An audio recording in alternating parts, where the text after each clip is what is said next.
Welcome to my channel Mathtricks. আজকে তোমাদের কাছে কিছুক্ষণের জন্য আমি তোমাদের কাছে এলাম, অর্থাৎ তোমাদের আগামীকালকে আর কিছুক্ষণের মধ্যেই ইংরেজি পরীক্ষা। নিশ্চয়ই আজকে বাংলা পরীক্ষা তোমরা ভালো দিয়েছো। তো বাংলা পরীক্ষা যেমন হয়েছে, বাংলা পরীক্ষা নিয়ে আর কোনো চিন্তার কোনো কারণ নেই, কারণ বাংলা পরীক্ষার কোশ্চেন এমনিতে সোজা হয়েছে। যারা পেরেছো খুব ভালো কথা। তো ওই পিছনে ফেলে বাংলা পরীক্ষাটাকে পেছনে ফেলে আজকে ইংরেজি কিভাবে তুমি এই রাতটা কিভাবে তুমি প্রস্তুতি নিতে পারবা সেই ভিডিও নিয়ে তোমাদের কাছে এসেছিলাম।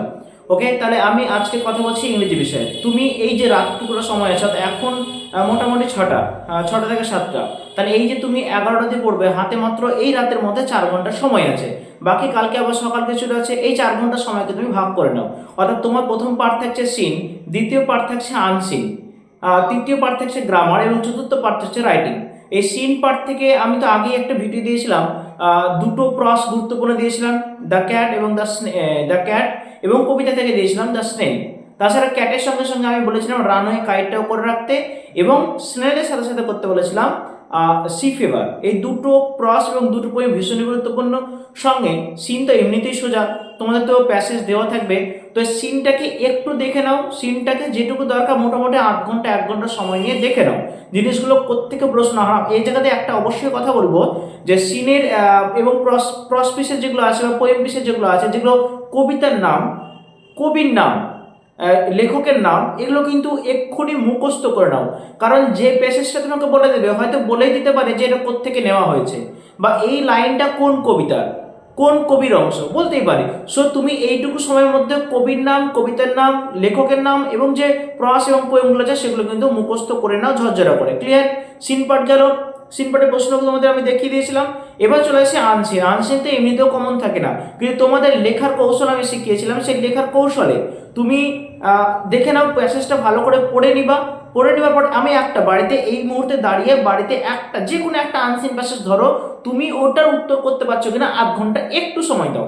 তুমি দেখো, বিশেষ করে যে 4টে মিনিং তোমাদের গ্রামার পার্ট থেকে লিখতে হবে, যেটা আনসিন থেকে খুঁজতে হয়, সেই 4টে মিনিং। অর্থাৎ তুমি যখন আনসিন প্যাসেজটা পড়ছো, তোমার কাছে কোন ওয়ার্ডগুলো কঠিন লাগছে, সেই কঠিন ওয়ার্ডগুলো নোট করো, আন্ডারলাইন করো, এবং তুমি ওই 4টে মিনিংয়ের অ্যান্সার দেওয়ার চেষ্টা করো। ওকে, এটাই বলেছিলাম। তারপর থার্ড পার্ট আমি গ্রামারের একটা ভিডিও তোমাদের দিয়েছিলাম। যে ভিডিওতে আমি গ্রামারগুলো দেখিয়েছিলাম সেগুলো ভীষণই গুরুত্বপূর্ণ ছিল। একবার এক্ষুনি ভিজিটও করে নিতে পারো, কোনো সমস্যা নেই।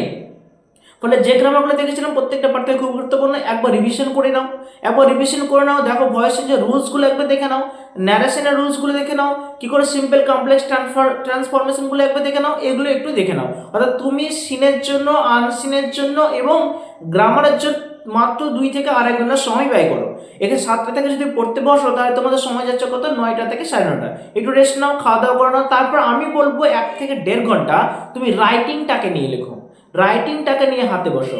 তোমাদের হিন্টস বলা থাকবে, তোমরা তো বায়োগ্রাফি লিখতে পারো, তোমরা স্টোরি লিখতে পারো।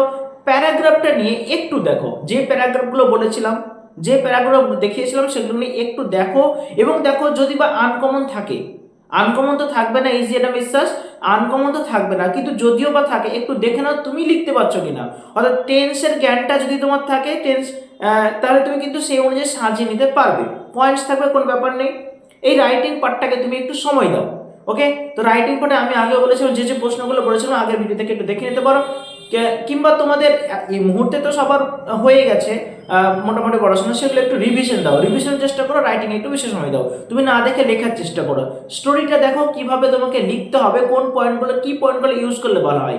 এখানে আর একটা সাজেশন আমি সাজেস্ট করব, যে প্রত্যেকটা রাইটিংয়ের স্টোরি লেখো, চাই প্যারাগ্রাফ লিখো, চাই বায়োগ্রাফি লিখো, যে কোনো রাইটিং তুমি যখন লিখতে শুরু করবা, হেডিংটা কিন্তু ক্যাপিটাল লেটার ইউজ করবা। প্রত্যেকটা রাইটিং এর হেডিং তুমি ক্যাপিটাল লেটার ইউজ করবা, এটাই হচ্ছে লেখার নিয়ম। ওকে, যে জায়গা তোমাকে প্রোভাইড করবে সেই জায়গার মধ্যে কমপ্লিট করবা, সিন হোক বা আনসিন হোক।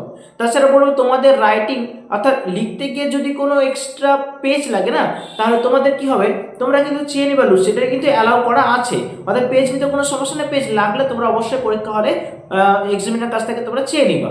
তাই আমি কি বললাম, একটা পয়েন্ট ভালো করে ফলো করবা, হেডিংটা কিন্তু অবশ্যই ক্যাপিটাল ইউজ করবা। আর স্টোরি লেখার সময় একটা টাইটেল এবং একটা মোরাল অবশ্যই দিবা। তো এই কটা কথা আমি তোমাদের বললাম, একটু রিমাইন্ড করিয়ে দিলাম কি কি আসতে পারে। সিন নিয়ে বসো, আনসিন নিয়ে বসো, একটু সময় দাও। গ্রামারটা নিয়ে বসো এবং রাইটিংয়ে একটু বেশি সময় দাও, কারণ এই মুহূর্তে তোমার তো পুরো বই তো সেইভাবে আর করা যাবে না, যেটুকু পড়েছো এইটুকু ভালো করে একটু ডিভিশন দাও। তো এই কথাগুলো ফলো করো। তুমি এই ভিডিওটা দেখলে খুব সুন্দর এবং তুমি এরকম প্রস্তুতি নিয়ে যাও, আশা করি তোমার পরীক্ষা ভালো হবে, তোমাদের পরীক্ষা ভালো হবে। ওকে, আজকে আমি এখানে রাখছি, তোমার পড়তে বসে যাও। ওকে, চলো।